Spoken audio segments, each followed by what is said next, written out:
Fala galera, tudo bem? Bem-vindos aqui a mais um vídeo do canal Entre Traves e Textos, né? Hoje a gente está aqui para falar sobre torcidas organizadas, né? Um tema um pouco quanto polêmico, mas um tema que eu acho que tem que ser debatido, é um tema que não está sendo muito debatido, né, nos grandes debates e tal, e eu acho que a gente precisa falar um pouco sobre isso e como vocês leram no título, o absurdo foi normalizado.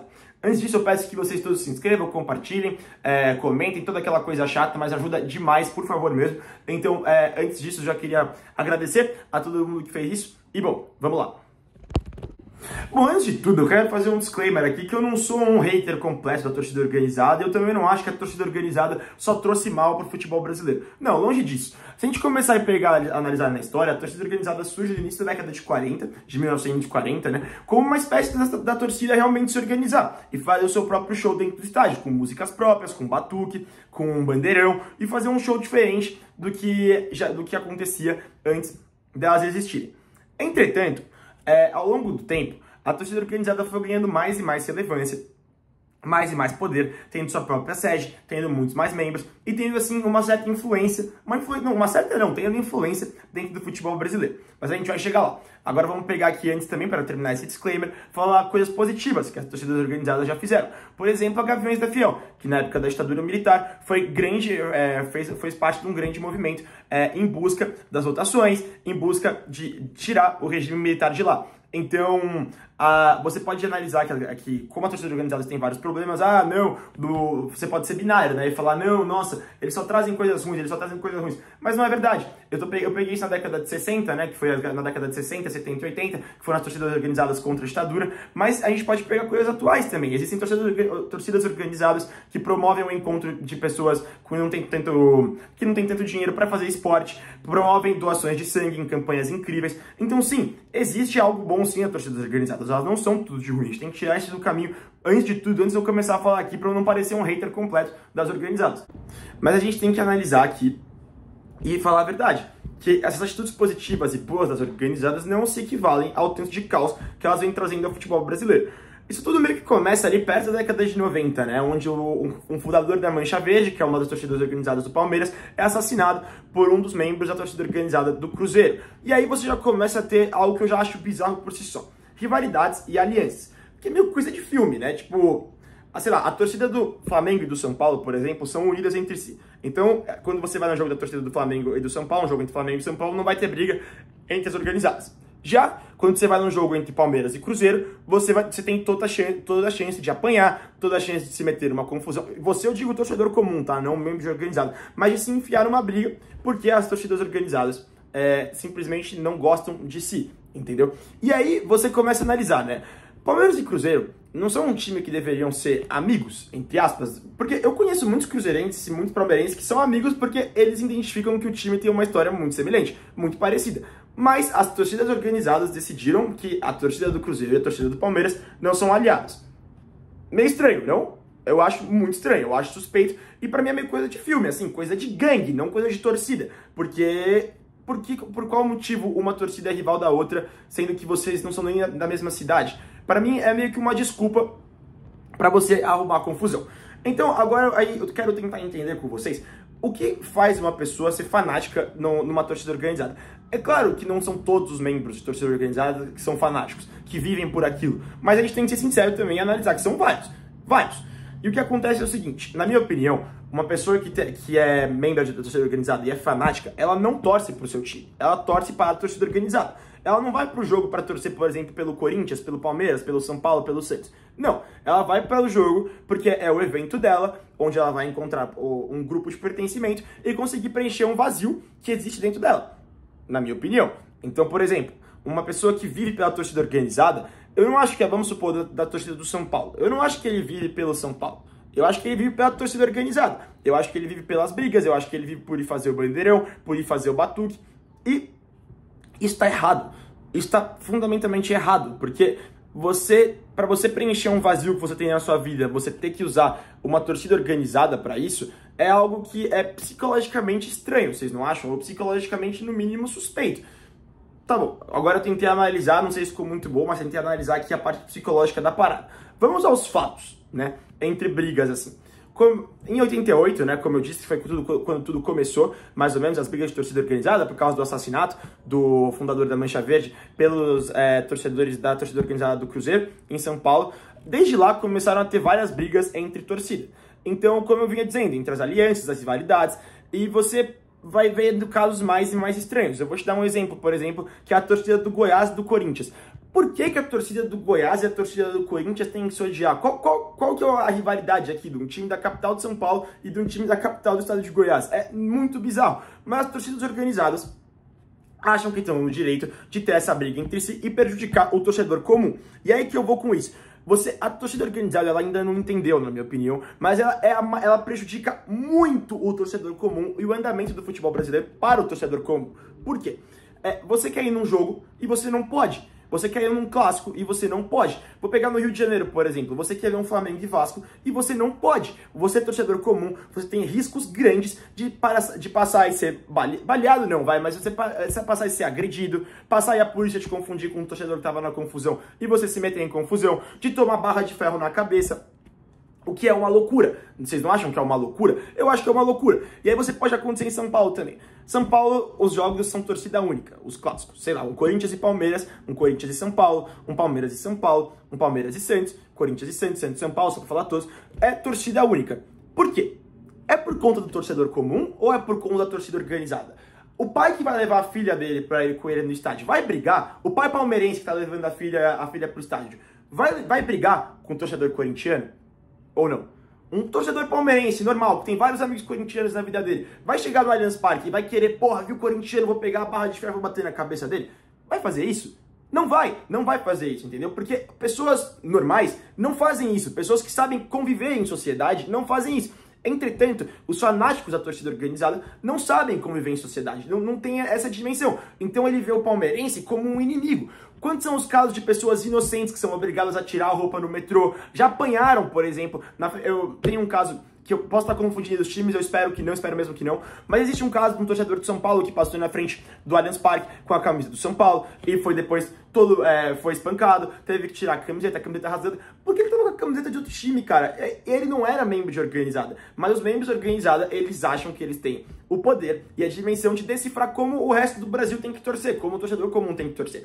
E eu te garanto que eles olham pro torcedor comum e falam, nossa, eles não são torcedores de verdade, igual a gente. O que é uma loucura completa, porque, mais uma vez, o membro da torcida organizada tem que preencher um vazio, o fanático, tá? O membro fanático da torcida organizada tem que preencher um vazio na sua cabeça, e um vazio na sua vida, e usar o time de futebol, usar a torcida para preencher esse vazio e ocupar seu tempo, ocupar a sua dedicação, e ocupar a sua vida mesmo, literalmente. Né?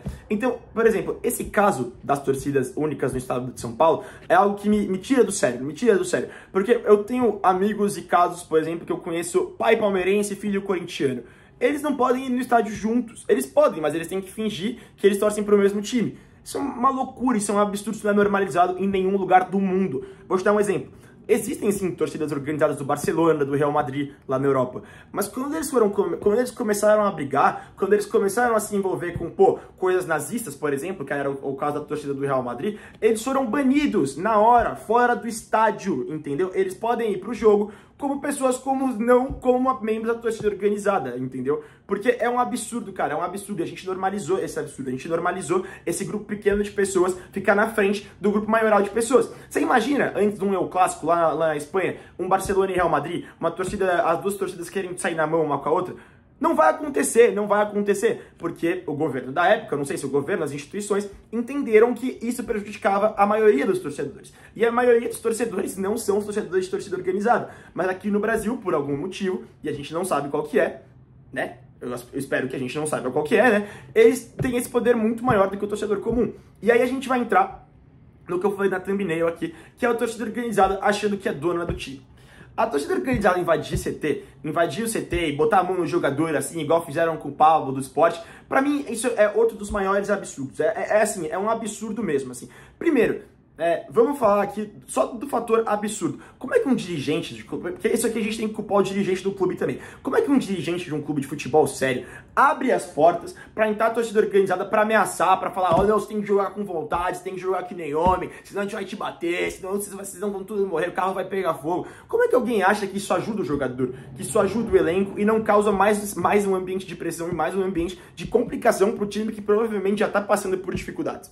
Entendeu? Eu não consigo entender como as pessoas acham isso normal, como isso é viabilizado como algo normal na sociedade. Vou te dar outro exemplo.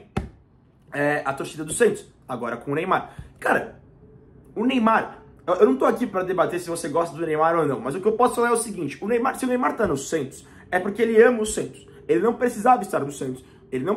De maneira alguma ele precisava estar no Santos. E outra, ele é disparado o melhor jogador da equipe. Sem o Neymar, a gente sabe o que vai acontecer com a equipe do Santos, tá? Vai acontecer a mesma coisa que aconteceu 2 anos atrás. Mas a torcida organizada se acha no direito de ir lá e ficar falando, não, da próxima vez vai tomar tapa de mão aberta na cara. O que esses caras têm pra fazer? Isso é no meio de uma segunda-feira, assim, isso foi na, sei lá, terça-feira. Terça-feira, 3 horas da tarde. Como assim? O que essas pessoas têm pra fazer? Isso é um absurdo. Isso é um absurdo mesmo, assim. Você ameaça o jogador e isso que eu ia voltar pra um ponto também, que eu acho importante. Isso tira a vontade de jogadores bons jogarem no futebol brasileiro. Tira. Porque que jogador bom, que tem uma família estruturada, vai querer ter a família ameaçada, vai querer ser ameaçado de sofrer agressão física de uma torcida organizada, de um bando de desocupado, que tá 3 horas da tarde, um dia de semana indo lá em CT, que é cobrar os caras de chegar de machão, assim, eu vou te bater e tal. Cara, pra mim é uma questão de masculinidade muito frágil, assim, esse membro da torcida organizada falando que vão bater em todo mundo e tal. Os do Grêmio agora também chutaram o ônibus do time antes de sair, como se isso fosse ajudar em alguma coisa, pessoal. Isso não ajuda em nada, isso só piora o ambiente. Entendeu? E afasta, como eu vinha dizendo, afasta os jogadores os jogadores de alta qualidade de jogar no Brasil. Eu acho que isso está melhorando, eu acho que os jogadores estão conseguindo se controlar mais com isso, porque eu acho que tem torcidas também que não são idiotas e não vão agredir os jogadores, tem torcidas que mesmo assim, eu acho um absurdo a torcida organizada entrar no CT, tá? Mas tem torcidas que entram e conseguem ter uma conversa sem ameaça e dialogando, como por exemplo, eu acho que a última do Vasco com o Diniz ali, acho que foi uma conversa mais na boa, foi mais na moral, entendeu? Sem ameaça, sem agressão física, mas a gente sabe que tem casos, por exemplo, quando a torcida do São Paulo em 2016 entrou no CT do time, acabou com o treino e agrediu os jogadores. Cara, você tem noção? Isso num país sério, todo mundo era preso. Mas sabe sabe o que acontece no Brasil? O clube é punido, não os jogadores, entendeu? Não os torcedores, não os jogadores, desculpa, não os torcedores. O clube ele é punido porque falta... assim, vou explicar numa frase melhor. Eles punem o CNPJ ao invés de punir o CPF. A gente tem tecnologia suficiente para saber quem tá aí na torcida organizada, quem são os membros e quem se meteu em briga. Mas quando tem briga, quem perde é o mando, o clube perde o mando. E aí quem se foge mais uma vez é o torcedor comum. Isso é um absurdo, isso é uma loucura. É normalizar o absurdo, é normalizar pessoas que são doidas, assim, pessoas que brigam pra mim em estádio de futebol, de briga de paulada de metal, assim, pra mim isso é doido, tá? É maluco. E a gente deixa eles no poder, a gente deixa eles no controle. Eles estão no controle. Se eles quiserem brigar, quem vai se ferrar, quem vai pagar a multa é o clube e quem não vai conseguir no estádio é o torcedor comum. E é isso que foi normalizado. É isso que o futebol brasileiro conseguiu instaurar, né, nos últimos anos. E aí, eu vou pegar aqui pra vocês, que eu queria trazer alguns outros exemplos também. 2 segundos, viu, pessoal? Perdão, canal aqui, eu entrava de texto sempre falo, tô com o meu texto aqui pra me ajudar e tal, mas vamos lá, vamos voltar aqui. Eu queria lembrar do caso do Fortaleza, do caso do que aconteceu com os jogadores do Fortaleza no ano passado, ou foi esse ano? Eu acho que foi ano passado, tá? Você pode estar equivocado, mas eu tenho quase certeza que foi ano passado, onde eles estavam indo jogar na Ilha do Retiro contra o Sport e jogaram um projeto de bomba dentro do ônibus da equipe do Fortaleza. Cara, isso é terrorismo, velho. Isso é terrorismo e as pessoas não entendem. As pessoas acham que é normal. As pessoas acham que, é a torcida, é apaixonante, é a vibração, é a violência, machão e tal. Cara, podia ter matado alguém. E aí a minha questão é, só vão parar de normalizar a torcida organizada do jeito que ela é hoje quando matarem um jogador? É isso? Porque pessoas inocentes já mataram. A torcida do Corinthians, você pode falar foi um acidente ou não, mas a torcida do Corinthians assassinou uma criança. A torcida do Corinthians é foda falar, porque eu sei que foi um indivíduo que fez merda, mas um membro de torcida organizada do Corinthians assassinou uma criança em San José, na Bolívia. E aí? Entendeu? E o que aconteceu? Nada. Não aconteceu nada. As coisas seguem normalmente, igual elas sempre seguiram. Então, por isso que eu falo, do jeito que o Brasil é, do jeito que as coisas funcionam, eu só acho que isso vai parar quando um jogador, infelizmente, falecer. Que aí as pessoas talvez acordem pra vida, né? Mas é por isso que eu faço esse vídeo. Porque eu acho que a gente tem que, como torcedor de futebol, acordar pra vida antes disso e não deixar isso acontecer. Porque alguma hora vai acontecer, alguma hora algum torcedor que tá irritadinho com o time vai dar um soco no jogador, ou vai dar uma facada no jogador, entendeu? Porque eles ameaçam, é isso. Eles nas músicas e tal falam, ah, tudo vai acontecer, vai dar merda. O que vai acontecer nas músicas? É ameaça, eles ameaçam e nada acontece. Assim, é preocupante. Bom, galera, é isso. Esse é o vídeo de hoje. Eu peço perdão se eu me exaltei, se eu falei grosso algumas horas, se eu aumentei o tom de voz, tentei manter um teor normal. E também espero que eu tenha conseguido desenvolver meus pontos de uma maneira fluida. É nóis, galera. Já sabem o que fazer aí. Deixem um comentário, se inscrever, compartilhar. Obrigado, é nóis. Entraves e textos. Valeu!